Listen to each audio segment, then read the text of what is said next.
Me presento, soy Alejandro Ruiz y soy consultor de diseño estratégico. Estoy ahorita en Ciudad de México y pues en los últimos 10 años he tenido la oportunidad de pues, trabajar con empresas privadas y públicas. Y principalmente para identificar oportunidades, también para delimitar algunos retos y resolver problemas, ¿no? Todo esto a través de procesos que considero que son co-creativos e inclusivos. Pasé de ser emprendedor a ser servidor público y pues ahora estoy llevando, desde hace un pocos meses, empecé a dirigir la visión de diseño de una scale-up de desarrollo e inversión inmobiliaria. Entonces voy a pasar rápido a un disclaimer. La identidad de la empresa y la información sensible y confidencial pues ha sido eliminada por completo de este documento. El contenido de las siguientes diapositivas tiene un enfoque exclusivamente metodológico. Pues bueno, y esto con la intención de que no se revelen ningún detalle, nada sobre la investigación, o los hallazgos o la estrategia que pongan en juego los intereses del cliente, ¿vale? Entonces ahora si les gusta algo, pues los invito a utilizar este handle y este hashtag. La presentación la tengo pensada en tres partes. 10 minutos para hablar sobre el contexto organizacional en la que la necesidad de transformarse se vuelve bastante evidente. Luego 15 minutos para hablar sobre el proceso que diseñé y que tuve la oportunidad de experimentar en una organización multinacional. Y luego, ya por último, pues un pequeño espacio para preguntas y respuestas. Ok, pues creo que los voy a spoilear a los que no. Esto pues es de 1910 y a pesar de que ya han pasado más de 100 años de esto, pues estoy seguro que muchos de nosotros seguimos viéndolos en las organizaciones con las que trabajamos.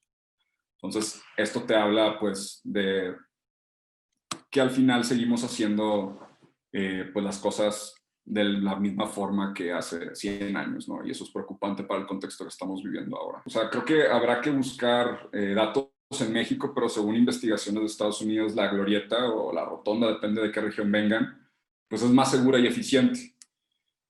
Por un lado, el semáforo te deslinda de la responsabilidad de estar alerta a los movimientos de otros vehículos, ya que indica cuándo parar o avanzar, y esta es la razón por la que nos sentimos con la libertad de estar en nuestros teléfonos. Entonces, pues bueno, estamos conscientes que algo nos va a avisar cuando nos tenemos que detener, y también, pues no me extraña que esta sea una de las razones por las cuales hay un montón de muertes en las intersecciones, ¿no? Y en cambio, la glorieta te responsabiliza completamente, te exige estar más alerta y más consciente de ti y de los demás. Por un lado, pues sí, buscamos innovar utilizando estructuras que son inadecuadas para los retos que ahora tenemos, y por el otro, pues buscamos ser ágiles y responsivos dentro de estructuras que son rígidas y burocráticas. También, por otro lado, buscamos mantenernos pues relevantes y prosperar en un entorno que le llamamos VUCA, que esto es volátil, incierto, complejo y ambiguo. Entonces, esto es bien importante mantenerlo en mente, porque pues todas las organizaciones están luchando contra esto en estos momentos, ¿no? Y también están luchando por tres cosas, que generalmente son crear estas conexiones humanas, simplificar las interacciones y las experiencias lo más posible y trascender las cosas obvias como para poder diferenciarse. Esas son algunas de las cosas que creo que todos nosotros hemos estado observando dentro de nuestro trabajo y dentro de las organizaciones con las que trabajamos también. Digamos que ya pensando en esto, pues nos lleva a reflexionar sobre lo siguiente. A nivel como individual y a nivel también como organización, pues qué nos detiene para hacer el mejor trabajo de nuestras vidas, ¿no? Esto siendo empleados o siendo consultores o siendo pues un engrane más en una maquinaria gigantesca. Y por otro lado, pues qué le impide a la organización que pueda cumplir el propósito. O sea, me gusta mostrar este video de Charles Eames, que muestra las escalas, ya que es un gran ejemplo de cómo debemos apreciar a las organizaciones. O sea, desde la inteligencia emocional y social del individuo, o sea, del colaborador o empleado, pues hasta los procesos y estrategias a alto nivel. ¿Cómo ven esto? Está abrumador, ¿no? Y, o sea, esta diapositiva contiene muchas de las verbalizaciones que he recopilado a lo largo del tiempo. Todas responden a las dos preguntas anteriores. ¿no? Pues, ¿qué me detiene de hacer el mejor trabajo de mi vida y también qué impide a las organizaciones de lograr su propósito?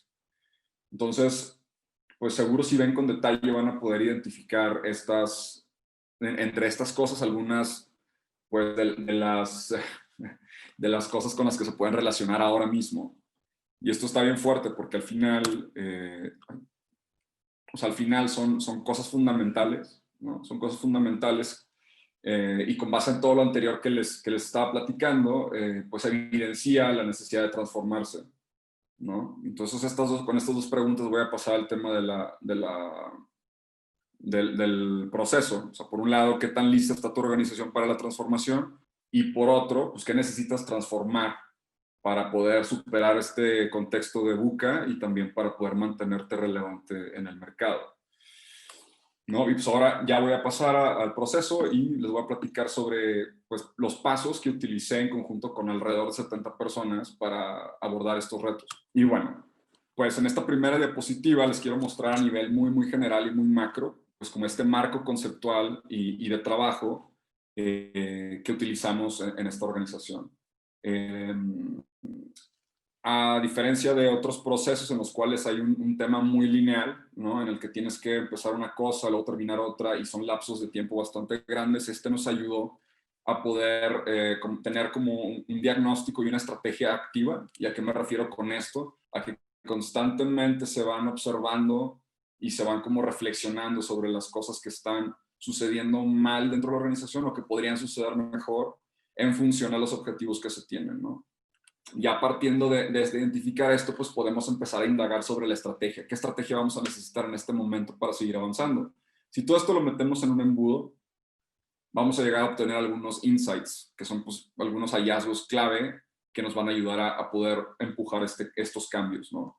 A partir de estos insights también empezar a identificar ciertas iniciativas útiles y pues, necesarias para poder empujar la transformación y luego después entrar a un ciclo continuo de implementación, que esto nos va a ayudar a implementar y sostener el cambio, ¿no? Entonces es como un pequeño ciclo de planear proyectos, pilotearlos, evaluarlos y luego continuar. Entonces, esto es una especie de como generar un sistema nervioso dentro de la organización que te va a ayudar a poder recopilarlo, no nada más de los expertos consultores, sino también por parte de la misma gente que está dentro, pues, viviendo el día a día de las empresas. Les voy a mostrar este mapa y este mapa lo voy a desglosar conforme vayamos avanzando. Pero bueno, en la parte superior van a observar estas curvas, ¿no? Estas curvas nos hablan del expertise y del conocimiento que tienen las empresas o las organizaciones. Esta específicamente la usamos como forma de diagnóstico, ¿vale? Alineando esto a los elementos que les mencioné anteriormente, ¿no? Como en la parte del diagnóstico, la parte de los insights, la parte de la estrategia, ¿no? Que nos va a ayudar todo esto a crear las condiciones para implementar y sostener el cambio. Esto es bien importante para ayudarles a las áreas de, por ejemplo, alguna dirección general a transicionar de un punto a otro. Luego también, como un segundo punto, es poder generar iniciativas que incentiven y habiliten al colaborador y también que hagan corresponsable a toda la organización, que no nada más se queden como esfuerzos de una sola área, sino que se empiezan a integrar las demás. Después de esto va a haber un ciclo que es como mucho más continuo y constante, que nos va a ayudar a poder impulsar la adhesión de los comportamientos necesarios pues, para mejorar incrementalmente la experiencia a través de ciertos experimentos, ¿no? Que es como este fine tuning de estar aprendiendo, piloteando y también evaluando pues, todas las acciones que se están llevando a cabo. Esto es más o menos como se ve el ejercicio de investigación y de análisis. O sea, se hicieron alrededor de 10 sesiones de trabajo, 10 horas de sesiones de trabajo, perdón, 20 entrevistas aproximadamente que fueron a profundidad con directores y stakeholders de cada dirección general de la organización y también una encuesta a aproximadamente 400 colaboradores. Con base en toda esta data se generaron muchísimas agrupaciones, se analizaron y se cruzaron con la información de las encuestas, las cuales tenían estos criterios, ¿no? Y estos criterios fueron como seleccionados con base en los talleres iniciales. Estos eran como a nivel, digamos, lo del gut feeling de lo que se estaba viviendo en la organización en ese momento, como lo más importante y lo que habría que evaluar, ¿no? Entonces salieron la información, el impacto, la inclusión, la estrategia, la centricidad en el cliente, la autonomía, el liderazgo, y todos estos los logramos mapear a nivel de cada organización, ¿no? Y nuevamente fue un esfuerzo bastante largo, bastante como, tedioso, por así decirlo, pero a la vez nos iba arrojando muchísima información sobre qué tipo de aproximación necesitábamos para poder comenzar a generar, digamos que un portafolio de iniciativas que nos ayudara a empujar la transformación. Ahora, este mapa se me hace para mí de lo más valioso en términos de narrativa, ¿no? Porque te permite hablar con cada dirección general y explicarles en qué punto se encuentran con base en todo el diagnóstico que se realizó, ¿no? Entonces los clasificamos, digamos que por conocimiento y expertise, ¿no? Por ejemplo, los escépticos los podríamos describir, que son estos amarillos que están a la izquierda, pues que se entienden hasta cierto punto la definición de lo que implica la transformación, pero no necesariamente están 100% on board, ¿no? Digamos que todavía, pues es el típico comentario de, ay, no, eso no va a aplicar aquí porque aquí se hacen las cosas diferentes, ¿no? Y a otro, los conscientes también te ayudan como a entender a estas direcciones generales o estas áreas que saben la importancia que tiene, por ejemplo, la experiencia, la tecnología, etcétera, pero no es prioridad, ¿no? Y hacen lo que, digamos que hacen lo que pueden con las herramientas y el conocimiento que tienen. Por otro lado, los realistas, y si notan, se baja bastante en cuanto a conocimiento y expertise, porque ellos se vuelven como estos personajes, estas direcciones generales se vuelven estos personajes que son muy autocríticos y realistas, ¿no? Saben todo lo que les falta para poder lograr al estado ideal.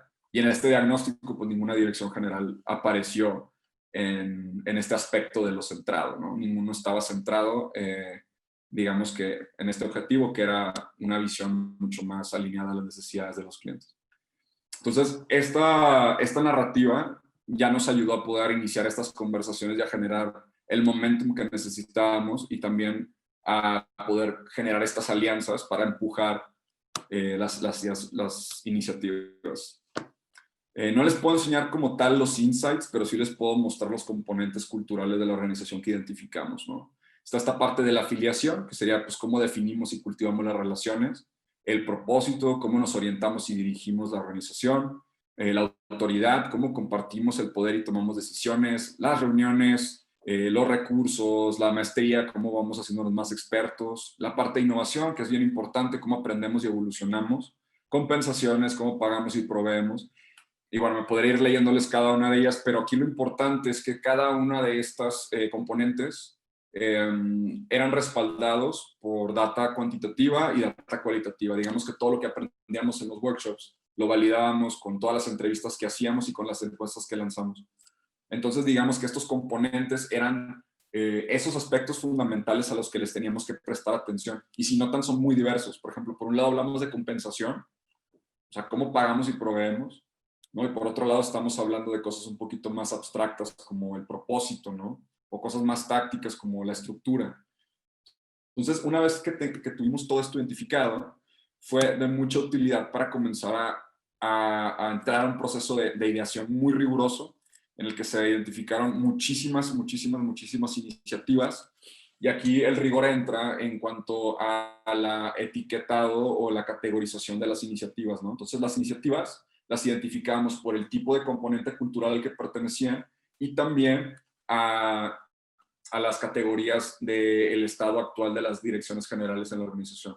Si es para escépticos, si es para conscientes y si es para realistas. ¿Y por qué los etiquetábamos? Porque de esa manera identificábamos cuáles de estas iniciativas nos iban a ayudar a empujar o a transicionar de un escéptico a un consciente y de un consciente a un realista, ¿no?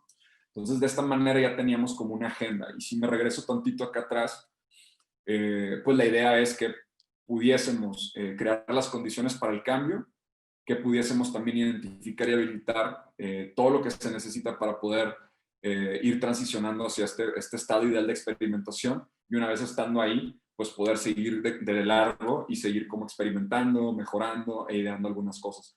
Todos estos procesos, creo que no está de más recalcar que fue con gente de todos los niveles. Fue gente desde áreas centrales, gente de oficina de niveles bajos, hasta gente ya a nivel directiva. Y aquí el proceso nos fue permitiendo que tuvieran una conversación muy estructurada y que todos pudieran tener, si bien no el mismo peso, pero bastante voz, una voz potente en cuanto a las decisiones que se tenían que tomar para avanzar. Entonces, digamos que con esto íbamos neutralizando algunas de las cosas pues dañinas como la burocracia o dañinas como el sesgo, ¿no? Que normalmente frenan las iniciativas, ¿no? Porque te quedas con es que el director que lleva 20 años aquí dice que esto ya lo intentaron en 1998 y que no va a funcionar, independientemente que ahora sea 2020, ¿no? Entonces, hay como una serie de cosas que estos procesos te ayudan a neutralizar. Ahora, bueno, estoy pasando un poquito rápido por todo esto porque creo que va a ser más rico en preguntas y respuestas. Una vez que teníamos todas las iniciativas, las pasamos a una matriz de priorización. Y si se van viendo, vamos filtrando todo, poquito a poquito, para poder identificar qué cosas son quick wins. O sea, digamos que estas iniciativas ayudarán o van a ayudar a mostrar el progreso en etapas tempranas. Esto nos va a ayudar a generar mucho más momentum, por así decirlo. También algunas que son de estructura que se pueden considerar como un desperdicio, pero sin embargo, para las organizaciones son males necesarios, ¿no? Son cosas que van a ir eliminando cierta deuda técnica o cierta deuda organizativa de decisiones que se tomaron con el afán de seguir avanzando, ¿no? Que no es algo malo, sino que es algo que se tiene que atender. Por otro lado, algunas otras iniciativas que fuesen de alineación y que nos permitieran tener una conversación mucho más alineada, vaya la redundancia, con todas las demás direcciones y con todos los demás stakeholders. Entonces, digamos que esta última capa de priorización nos permitió filtrar todas las iniciativas y poder seleccionar las que eran más importantes a la vista del cliente, ¿no? Entonces, al final, pues bueno, fueron casi 8 meses con un equipo core de 6 personas, se tocaron 10 direcciones generales, fueron un poquito más de 45 iniciativas, 60 colaboradores que estuvieron distribuidos en 7 equipos que tenían una naturaleza multidisciplinaria y autónoma. ¿Y a qué me refiero con esto? Que pues no pertenecían a las mismas áreas. Por ejemplo, podías tener a alguien de tecnología con alguien de recursos humanos, o alguien de recursos humanos con alguien de diseño, ¿no? O sea, estaban todos mezclados y esa era la parte rica de la interacción. También que eran autónomos, que ellos llevaban su propia agenda con base a toda esta estrategia y este proceso que les acabo de plantear. Y pues bueno, que al final esto les fue ayudando a poder priorizar y a poder planear sus iniciativas. Aquí lo importante es que todos estaban compartiendo un mismo marco de trabajo y que también compartían un lenguaje en común para empujar el desarrollo de sus proyectos, ¿no? Entonces, pues bueno, esta es como la parte del proceso de cómo se abordó este reto, ¿no? Y pues bueno, creo que si alguien les dice que la transformación organizacional sucede en 3 días o en un año, pues les está mintiendo completamente porque es un proceso que toma años, toma muchísimo tiempo, porque tienes que tratar con muchos tipos de personas distintos, muchas generaciones diferentes, tienes que alinear el propósito de cada persona con el propósito de la organización, tienes que correr muchos procesos, muchos experimentos, se te van a caer algunos stakeholders, otros directores se van a aburrir. Es un proceso muy cansado que se tiene que estar llevando en un esquema iterativo y en un esquema, digamos que de entregas, pues hasta cierto punto cortas para poder conservar esta atracción y el momento.